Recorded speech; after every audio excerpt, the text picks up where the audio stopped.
Ao comentar a anulação pelo ministro Edson Fachin do STF das condenações de Lula, o deputado federal Ottoni de Paula, aliado do presidente Jair Bolsonaro, fez um alerta a respeito de suposto estratagema que estaria sendo aplicado para que Lula e o PT voltem ao poder. Ottoni assestou: "Quem disse que não se agradece com a toga? Essa é a sensação clara que nós temos sobre o que o ministro Fachin acaba de fazer. Agradecer com a toga pelo fato de ter se tornado ministro do STF no governo do PT. Fachin acaba de tornar Lula elegível já para a próxima eleição." Ademais, o congressista lamentou: "Em uma canetada, anulou todos os atos processuais que envolviam Lula na Lava Jato.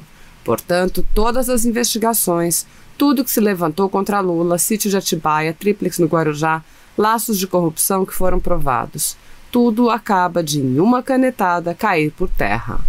Neste contexto, o parlamentar advertiu: "Jogo baixo, jogo sujo. A que ponto chegou a Suprema Corte de nosso país? A que ponto de manipulação? É uma vergonha o que estamos vendo, o que estamos presenciando.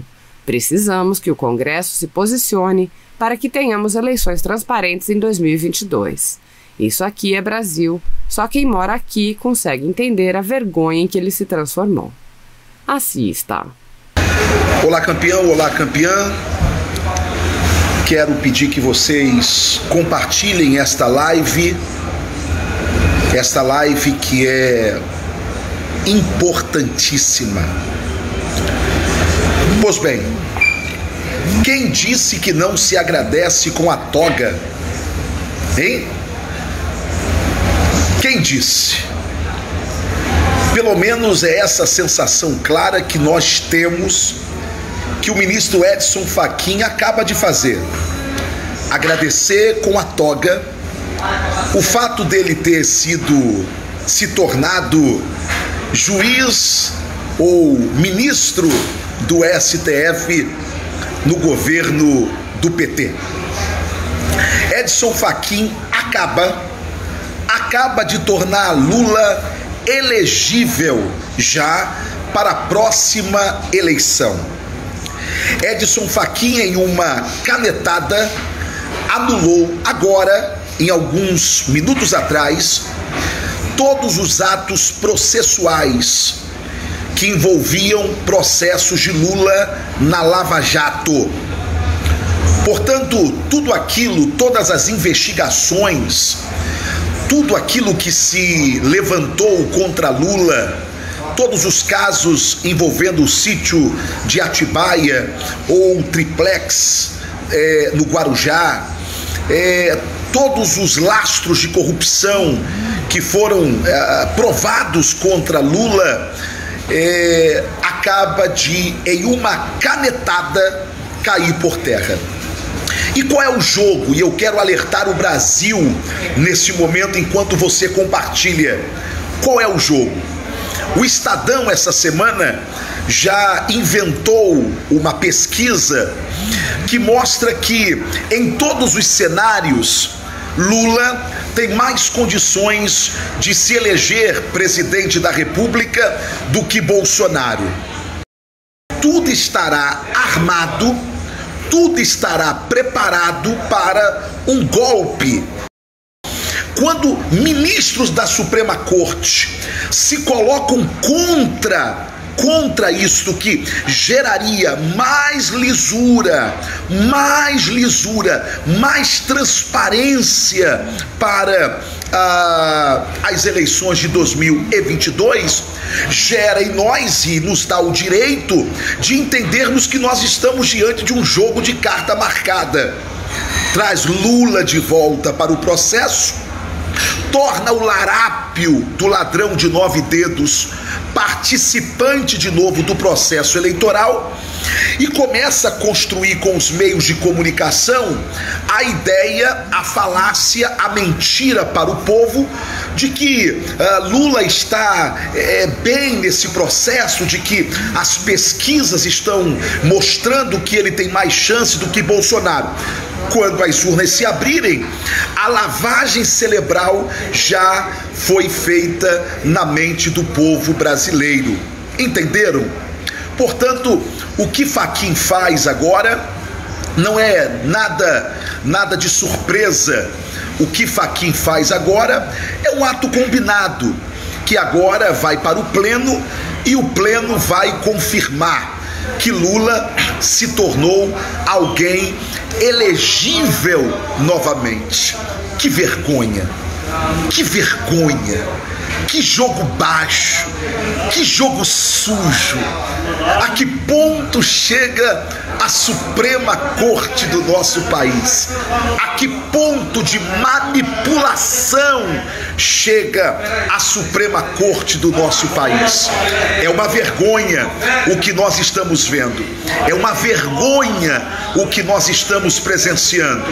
Mas faz parte do jogo. Agora cabe a nós, parlamentares, fazermos com que este voto com o comprovante ao lado do comprovante eletrônico, com o comprovante de papel, seja agora uma realidade, porque a decisão do Tribunal Superior Eleitoral não pode estar acima da decisão do Congresso Nacional. Esta é a única esperança que o povo brasileiro tem, de que o Congresso agora se posicione para que nós temos eleições transparentes em 2022. Lula está liberado, pode ser candidato em 2022, graças à decisão de Fachin, e que será confirmado pelo pleno, já que, na minha opinião, está tudo combinado para derrubar o presidente Bolsonaro. Compartilhe para que todos saibam que isto aqui é Brasil, um país que só quem mora aqui consegue entender a vergonha que ele se transformou. Um abraço, Deus te abençoe. Senhor presidente, eu subo a essa tribuna para manifestar o meu espanto com o comportamento de alguns ministros do STF.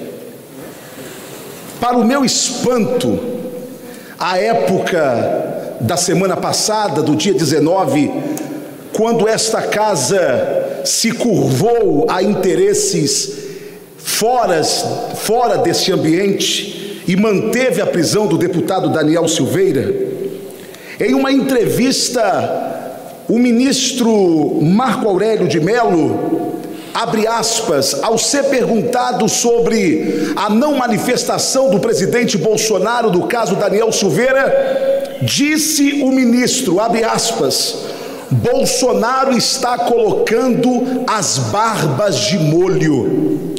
Eu fico pensando, senhor presidente, se esta mesma frase saísse da boca do presidente da República e ele dissesse, o STF está colocando sua barba de molho, ora, nós teríamos um espetáculo da mídia. Iriam dizer que Bolsonaro está pretendendo um golpe, mas o que dizer quando o ministro da Suprema Corte se comporta de uma maneira tão apequenada, tão irresponsável, e diz que o presidente da República está colocando sua barba de molho? Senhor presidente, como se não bastasse, a jornalista Mônica Bergamo, também no dia 19, no fatídico dia 19, quando esta casa ficou de cócoras diante dos ministros do Supremo Tribunal Federal, ela diz, prisão de deputado bolsonarista foi também recado para os militares, dizem os ministros do STF. Aonde está o respeito à ordem pública, à harmonia entre os poderes? Agora os ministros do STF ameaçam o presidente da República, ameaçam as Forças Armadas e ninguém fala nada, ninguém abre a boca. Eu não sei se é rabo preso, eu não sei se é compromisso, eu não sei o que é. Eu só sei que quem exige respeito precisa se dar ao respeito. E infelizmente, os ministros da Suprema Corte Talvez em um pensamento de estar no panteão dos deuses, tem esse comportamento, infelizmente. Senhor presidente, era essa a minha declaração e o meu repúdio. Queremos harmonia entre os poderes, mas com esse comportamento dos senhores ministros, a harmonia está ficando cada dia mais prejudicada. Suba a essa tribuna novamente, senhor presidente, porque o tema harmonia entre os poderes me é caro para esse parlamento e é caro para o povo brasileiro. Eu subo aqui para manifestar o estarrecimento da população brasileira, e vocês viram isso pelas redes sociais, diante da manutenção da prisão do deputado Daniel Silveira, baseada na Lei de Segurança Nacional. O dia 19 de fevereiro entrou para a história como o dia da vergonha nesse parlamento, o dia em que esta Câmara abriu mão de suas prerrogativas para se curvar a pressões externas. Povo brasileiro, senhores e senhoras deputados, em um Estado democrático de direito, o ofendido busca a justiça e não faz a sua própria justiça. O próprio Supremo Tribunal Federal, para evitar distorções da Lei de Segurança Nacional, tornou obrigatório que, ao acusar algum indivíduo de cometer algum crime que possa ser enquadrado na Lei de Segurança Nacional, o acusador deverá provar que, de fato, o acusado possuía objetivos políticos e que suas ações provocaram danos reais ou potenciais à segurança nacional e à ordem pública, política e social. A pergunta é: o ministro Alexandre de Moraes conseguiu provar que a fala do deputado Daniel Silveira provocaram danos reais ou potenciais à segurança nacional e à ordem política ou social? Claro que não! Em um país democrático só sobreviverá aqueles que entenderem que precisamos ter ministros da Suprema Corte que use o seu poder nos limites da própria Constituição que juraram defender. Termino, senhor presidente, com o voto do ministro Alexandre de Moraes, quando esse relatou a ADI 4451. Abre aspas, disse o ministro Alexandre de Moraes: o direito fundamental à liberdade de expressão não se direciona somente a proteger as opiniões supostamente verdadeiras, admiráveis ou convencionais, mas também aquelas que são duvidosas, exageradas, condenáveis, satíricas, humorísticas, bem como as que não são compartilhadas pelas maiorias. Ressalta-se que mesmo as declarações errôneas estão sob a guarda desta garantia constitucional. Portanto, senhor presidente, segundo o relator da ADI 4451, ministro Alexandre de Moraes, as palavras do deputado Daniel Silveira podem ser exageradas, condenáveis, não compartilhadas pelas maiorias, mas mesmo errôneas, estão sob a guarda da garantia constitucional da liberdade de expressão.